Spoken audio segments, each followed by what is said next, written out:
pretentious genius leader. Samantalang kawawa ang mga mahirap na tao. Malaki ang pag-alala ko. Ang mga tao, hindi nila alam. Kaya ko sinasabi ito kasi gusto kong malaman sa buong sambayan ng Pilipino na ito po yung sitwasyon. Useless ang pagiging politician ko kung wala akong magagawa. Maging katulad ako doon sa mga trapong politician. Useless. Gusto ko, habang nandito pa ako sa politika, gusto kong iayos para sa kapakanan ng mga mahirap na tao. Kasi doon ako galing. Anong take mo sa corruption naman? Ang gripo, ang daming tagas. Ang daming tagas. Dapat ayusin. Kasi maraming tagas eh. Patak na lang napupunta rito. Ang ibig ko sabihin, maraming korupsyon, iba't ibang mga ehensya ng gobyerno na dapat ayusin.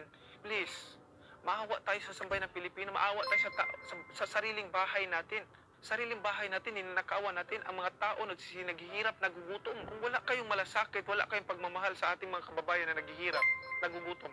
Ako, kasi doon ako galing. Ang pangarap ko, na ang susunod na maging leader sa bansa natin, na ito dapat ang gawin. Like I said, ang gripo, ang daming tagas.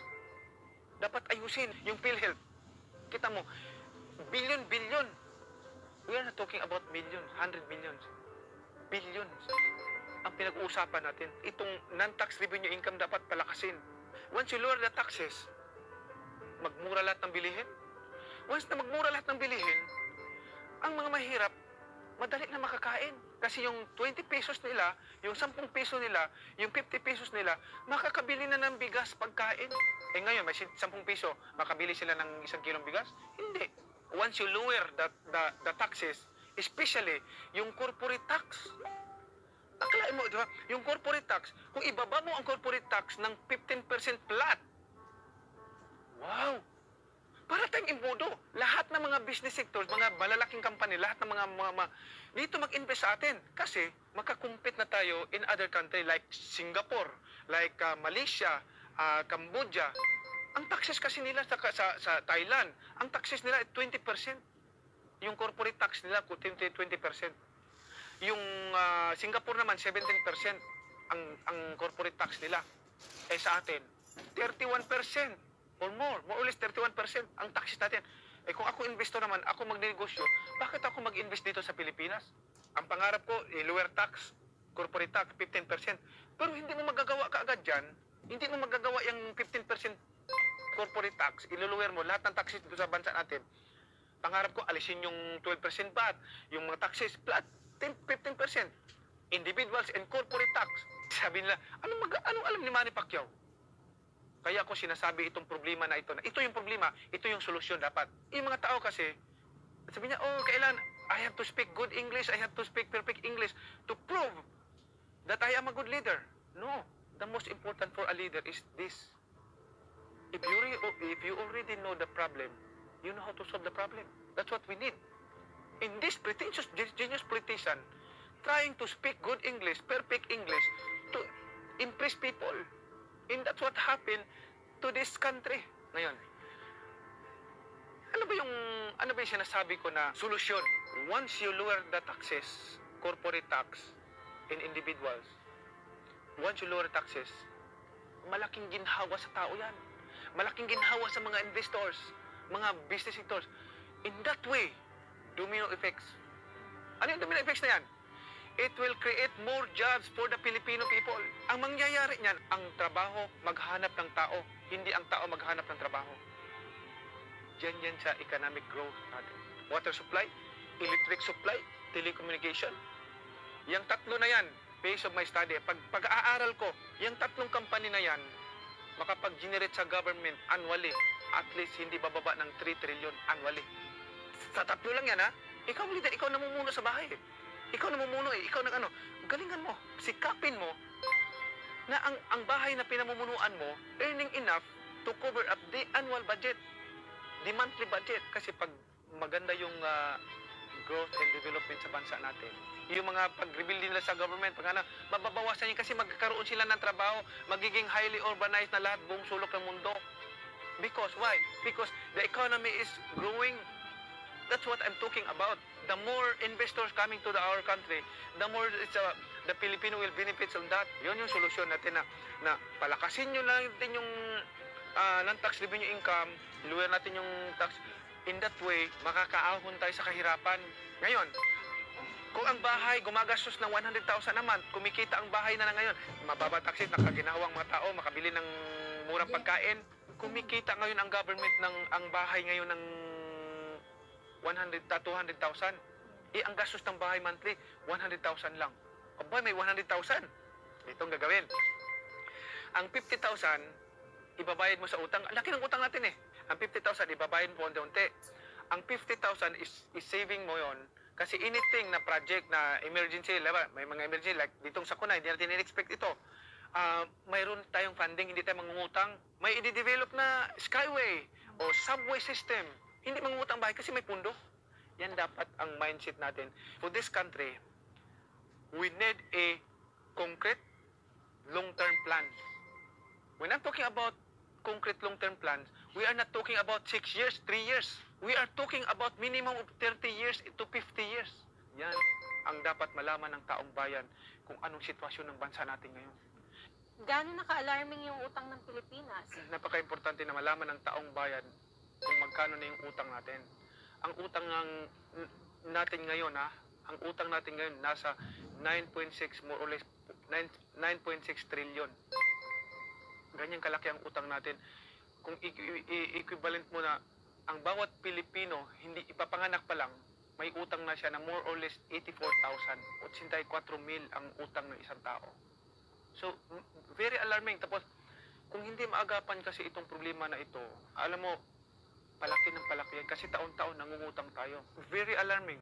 Ang tao, ipapanganak pa lang, mga baby ngayon, papanganak pa lang, may utang na, 84,000. Ang utang natin, 9.6 trillion. Palaki ng palaki. Anong solusyon mo doon sa nagbabangayan palagi? Either dilawan ka, DDS ka, or parang palaging pagka meron kang sasabihin, kukulayan ka nila? Alam mo, ang kailangan din natin dito sa bansa natin, we need unity, solidarity to achieve victory. Sir, sorry, mayabang ka daw dahil namumudmud ka ng pera. Alam mo, ang pinakakalabang ko sa tao, especially public servant, yung mayabang. Ayaw ko yung mayabang. Kontra yan sa ano kasi I always believe this passage in the Bible. When you exalt yourself, you will be humble. Those who exalt themselves will be humble, and those who humble themselves will be exalted. Pinapataas ng Panginoon. Kaya yan yung ano ko, I'm hoping na talagang itong problema natin sa traffic. You mentioned sa traffic kanina. Sa sobrang mga sasakyan dito sa Metro Manila, walang nadagdag na daan.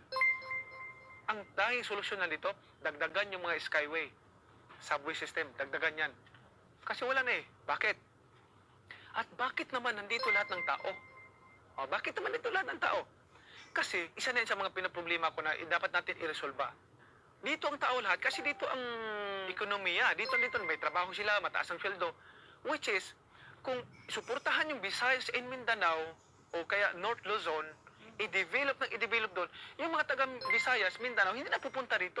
Yung mga taga North Luzon, hindi na pupunta rito sa Metro Manila para magtrabaho o mag-business. Hindi pa develop yung Visayas and Mindanao, which is napakaganda. Dapat fair tayo. Develop the country. Alam mo, napakarami sa Visayas area, Mindanao area, dito sa North Luzon area. Ang dami nating dapat i-develop. Yung tinatabi ko na, i-ano natin ng economic zone, industrial park. Importante yun. Yun po ang isa sa mga ano ko na, ang makinabang yung mga tao doon. Lahat. Wala na yung mawawala din yan, malisin yung magpabundok, mag-rebuild kasi may trabaho na sila kung may hanap buhay ka. Mahinis mo pa ba na mag-rebuild? Pag-usapan natin yung itong salary, yung sweldo ng mga tao. Pumupunta ang mga tao dito sa Metro Manila kasi malaki ang sahod dito. Bakit ayaw nila mag-stay doon sa probinsya nila? Kasi maliliit ang sahod doon sa kanila. Yan ang isa ka problema na yan. Gusto nila dito sa Metro Manila kasi malaki ang sahod kaya kumpara nga naman sa probinsya. Ang gusto ko, across the board, nationwide, pareho ang salary standard. Yung salary lahat pareho, walang maliit, malado, para magbalikan lahat sila doon. Ngayon, ano namang disadvantages doon sa mga business sectors sa ibang mga probinsya? There is a way, there is a solution. Bawasan mo yung taxes nila. O, di ba? Kung ano yung mga probinsya na hindi pa urbanized, bawasan mo yung taxes nila. Eh di, instead na babay sila ng taxes, mapupunta doon sa sweldo ng tao. Sa mga magsasaka, may idea ka paano sila matutulungan? Malaki ang utang na loob natin dito sa mga magsasaka. Sila ang nagpapakain sa atin. Sila ang nagpapakain sa atin. Itong kinakain itong bigas, pagkapagkain, dahil sa kanila yon, sa pagsisikap nila. Tapos pabayaan natin sila. No, mali yan. Mali yan. Dapat unahin natin sila. Paano natin sila matutulungan, sir? Dapat ang government ang bibili sa palay ng mga mamamayang Pilipino. Na in that amount, hindi bababa. Kasi pag doon ka sa private ka, binabarat eh. Kawawa ang mga farmers natin. Na yun lang ang source of income. Sinasabi ko nga, itong rice tarification law, ang purpose talaga, maganda ang intention nito, pero hindi lang maganda ang pagka-implementa. So, we will review it. Nag-file na ako sa Senate na i-reviewin yung rice tarification kung kailangan i-abolish na kung hindi naman nakakatulong sa ating mga farmers natin. Bakit hindi natin i-abolish ang mga farmers na gugutom? Umiiyak. OFWs. Itong mga OFWs, talking about them, malaki ang utang na loob din natin sa kanila. Magkanong remittance na inuuwi nila dito taon-taon? Kita billions of pesos na ang inuuwi nila dito sa Pilipinas. Napakahalaga at bigyan natin ng importansya. Kaya nga, pag upo agad, i-final ko yung OFW handbook para naman extra protection sa kanila, para in case may emergency, alam nila kung sino pupuntakin nila. Hindi ka natatakot na maubusan ka ng pera para sa pamilya mo? Kung lagi mo pinamimigay? Alam mo, since 2000 pa, tumutulong na ako sa kapwa. Tumutulong na ako sa mga tao. Hindi ako natatakot. Bakit? Lahat ng mga bagay dito sa mundo, ang pagmamay-ari na ang Panginoon ay na sinusunod ko. Ang Panginoon ang nagbibigay ng lahat. Mauubusan ba ang Panginoon ko? Ang Papa ko, maubusan ba? Noon pa ako nagbibigay ako, wala man, hindi ba naubos? Yung pagiging materialistic, iniiwasan ko. Kasi hindi yan ang kalooban ng Panginoon. Sabi nila, kung gusto mo lang tumulong, ba't kailangan pa pumasok sa politika? Pwede ka namang tumulong lang, pero wala ka dun sa magulo Alam mo, at sa totoo lang, maduming mundo na yun. wala pa ako sa politika, tumutulong na ako. Proud ako. Yung sinabi ko kwento kanina, yung nasa Dubai ako, may Twitter doon. Alam mo yung nung nag-aral siya, hindi pa ako sa politika noon. Wala pa ako sa politika noon, yung sa Japan. Diba? Wala pa ako sa politika noon, nung nag-aral sila. Tumutulong na ako. Pero, sabi ko, bakit ka pala pumasok sa politika? Sabi ko mas marami akong magagawa. Kasi nakikita ko, ang politika dito sa bansa natin, ginagawang business. Karamihan dito sa bansa natin. Alam mo, ang iniisip nila, politics is a business. Politics is not a business. It's a public service. Dapat hindi mo pinagkakitaan yung politics. Importante, tunay na may malasakit at pagmamahal sa ating bansa. You don't need to pretend. You need to pretend that you are genius or smart enough to impress people, to deceive people. Hindi na uso ngayong panahon na yun. Importante yung madama ng mahihirap na tao, madama ng maliliit na tao, naghihirap na pamilya, na mahal sila. Yun ang importante. Which is, hindi ako magsasabi ng tapos. Pero sa akin, hindi ganun ang politika. Ang politika, public service, na tulungan ang mga tao. Now, if you ask me, are we going to talk about politics? No. Mas magagalit ako kung pag-usapan politika. Kasi this is not the right time to talk about politics. This is the time to have a concrete solution, immediate concrete immediate solution for the problem. Paano yon? Nagugutom ang tao. Sama-sama tayo, tutulong-tulong tayo, mag-initiate tayo sa ating abot makakaya. Kahit sariling pera natin. Ang pera ng government, sige, okay yan. I-dole out natin sa taong bayan, i-dole out natin yan. Pera nila yan eh. Dapat magkanya, masaya tayo. Ang importante dito, kailangan sarili natin pera. Kaya ang mga private sector, private company, mga mayaman, mga tao, mga mayaman, mag-initiate na lang tayo. Tudungan natin yung mga mahirap na tao. Nagugutom, walang tahanan. Yan po, ang pangarap ko po dito sa ating bansa. Ang pangarap ko dito sa Metro Manila. Zero squatter. Imagine mo, walang squatter dito sa Metro Manila. Kayang bigyan ng bahay sila. Kaya silang bigyan ng sariling bahay. Nagagawa ko po sa pera ko na income na binigay sa akin ng Panginoon. Libong-libong pamilya ang nabigyan ko eh. Hindi nila alam. Binibigay ko libre, kahit peso. Wala akong kinuha sa kanila. Wala akong sinisingil. Alam mo, makita ko yung reaksyon ng tao. Umiiyak na, nanginginig na sa tuwa. Pero mo, wala kang bahay. Bibigyan ka ng sarili mong lupa, sarili mong bahay. Konkrito pa, hindi yung nipa-nipa lang. The true test of a leader ay pagka dumating yung mga unimaginable crisis. Lahat ng problema na yan I don't want to elaborate about the solution of that question, about the solution of that problem, because I don't want to compare myself to other politicians, to other leaders. Pero sa abot ng ating mga kaya, dapat magkaisa tayo para mapaghandaan natin kung ano pa yung mga darating mga sakuna, kung ano yung mapaghandaan natin, especially kung mga sakuna na dumarating, nagkaisa tayo, maaksyonan ka agad natin yung mga problema na yan, yung mga nangailangan, yung mga tao. Kung kailangan silang ilikas ka agad sila habang example ko lang yan pagdating sa usaping problema ng bansa natin. Ang pagtulong natin, tuloy-tuloy yan. Itong tulong ko na ito, kumbaga, blessings ito ng Panginoon sa akin. Hindi ito pera ng gobyerno. So, hindi ko kailangan i-announce. Yun kasi paniniwala ko. Pero, sa akin, initiative ko ito, tulong ko na sa biyaya ng Panginoon sa akin, sa abot na aking makakaya, ginagawa ko ito. Ngayon, kung yung mga tao na nainggit, gawin din nila, tumulong din sila na ganon. Hindi lang mga relief goods. Relief goods, sabi ko sa kanila, in-explain ko naman sa kanila na itong tag 8 kilong bigas, sardinas, noodles, may medicine kit pa, pang bata sa kamatanda. Sabi ko ngayon sa kanila, sabi ko, ito para sa inyo, at ito namang 1,000, itong 1,000 kasi hindi lahat na dito na cover up na yung pangailangan. May ibang bibili ng gatas, bibili ng gamot, bibili ng vitamins sa mga anak nila. At least mayroon silang pera.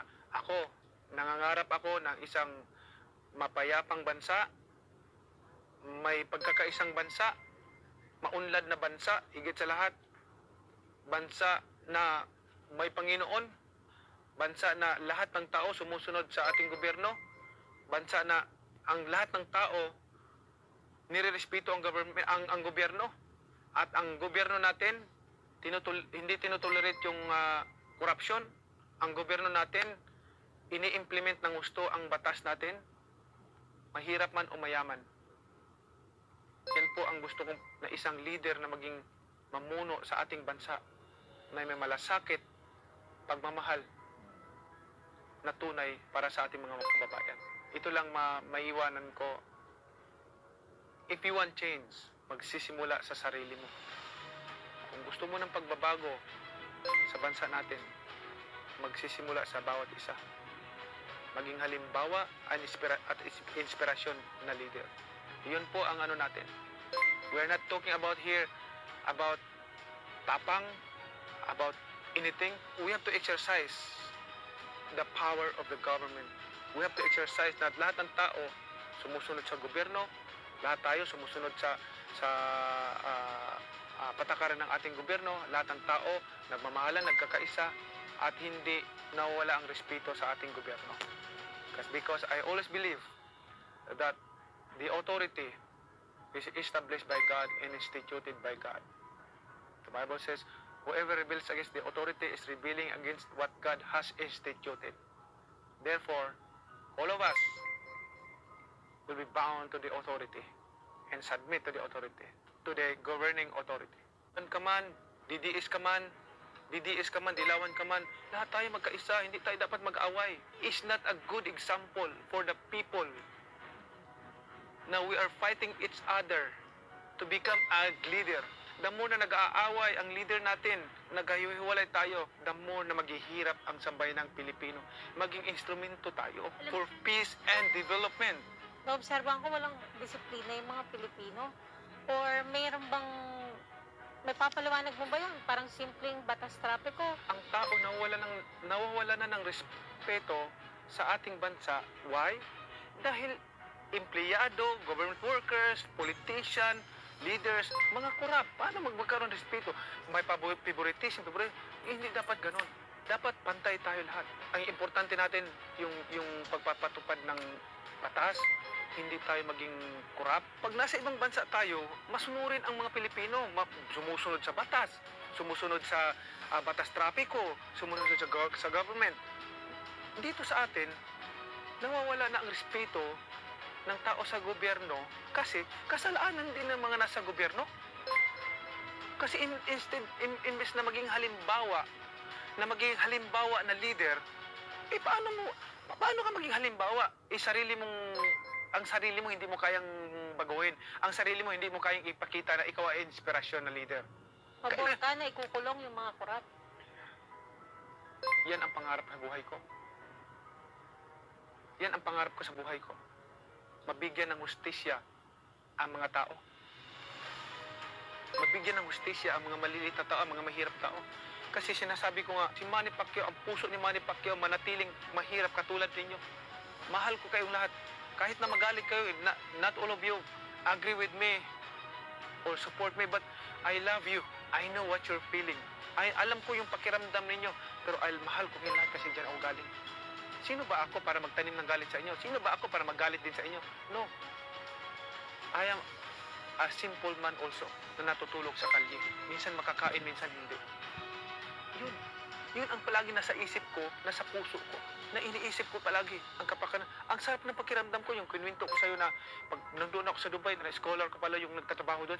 Sir, salamat sir. Ang sarap ng pakiramdam.